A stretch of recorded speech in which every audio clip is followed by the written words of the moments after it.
And there's another reason perhaps to be hopeful, and that is the most overwhelming driver of our industry historically throughout 50 years of data points is corporate profits.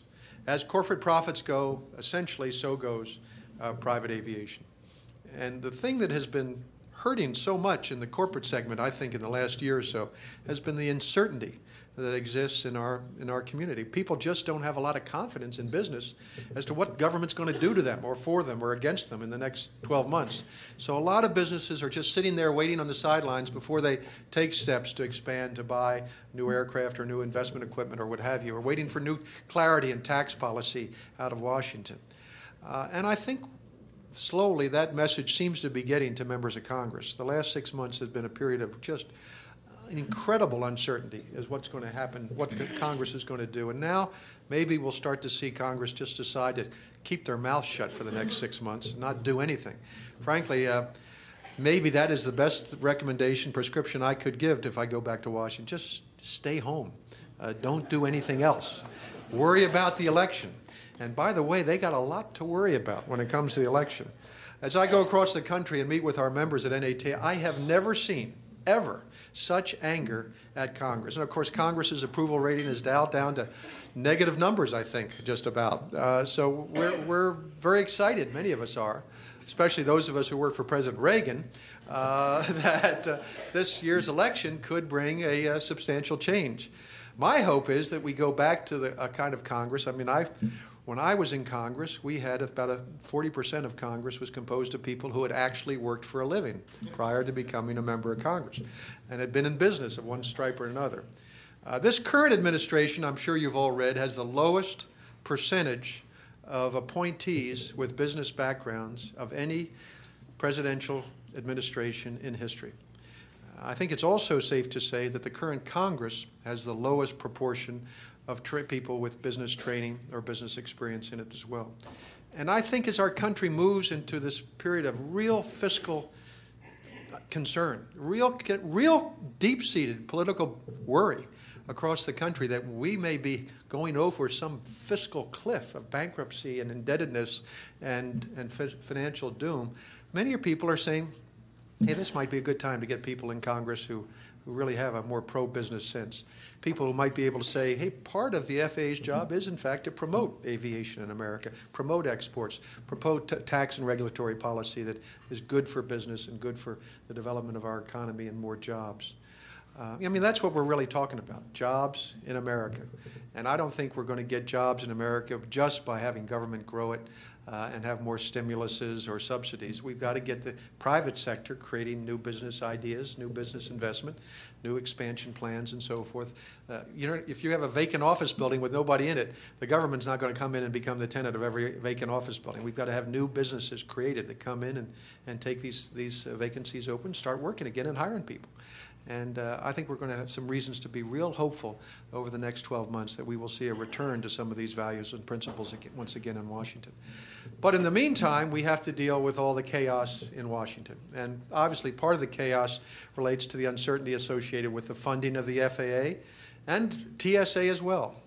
As I travel around, I get the normal questions about what the FAA is up to, but I get more and more questions about what TSA is up to. The organization we finally known as thousands standing around. And you know, I have literally been to airports in this country, Part 139 commercial airline service airports, where there are fewer passengers in the airport than there are TSA employees.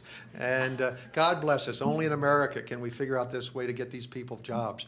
But it has been a struggle for many of us in the general aviation community that we have literally a TSA organization which is leaderless, continues to be leaderless. Last week, once again, the recommended or nominated candidate for head of TSA withdrew his name because of some unrevealed black mark in his past.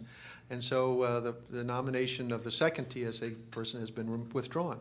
I don't know when we're going to get a leader at TSA. There's some rumors now that the TSA may just give up and have the acting administrator become the full-time administrator. But this is really a disgrace. And I think TSA, broadly speaking, has really become a fundamental problem in America.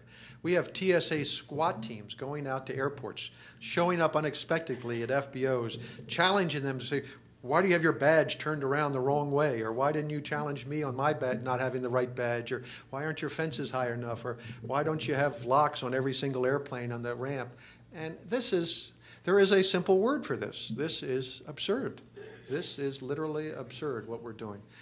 Now, I don't blame entirely TSA for this.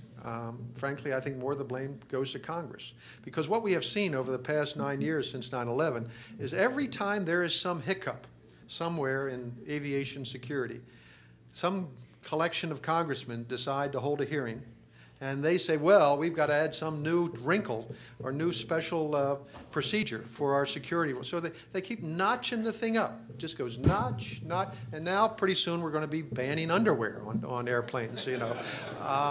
But this is just, frankly, really, really stupid.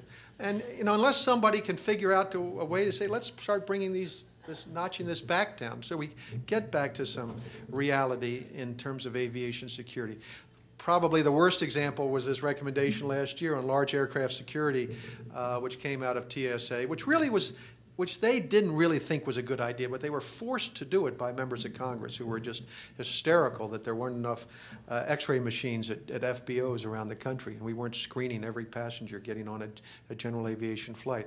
Fortunately, the alphabet group organizations, NBAA and GAMA and NAT and others, we worked together with TSA and got that delayed.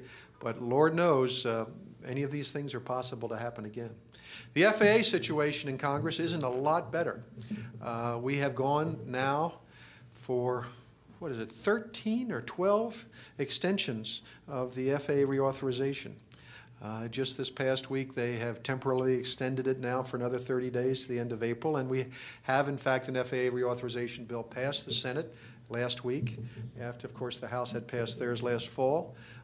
We will be going to a conference committee. There are some thorny issues in this legislation. They're still being resolved, especially labor issues affecting FedEx, some issues of PFCs affecting airports. So we don't know exactly how it's going to come out. But we are at a point where we may say in the next 3 weeks, we may actually have an FAA reauthorization bill. 2.5 years late.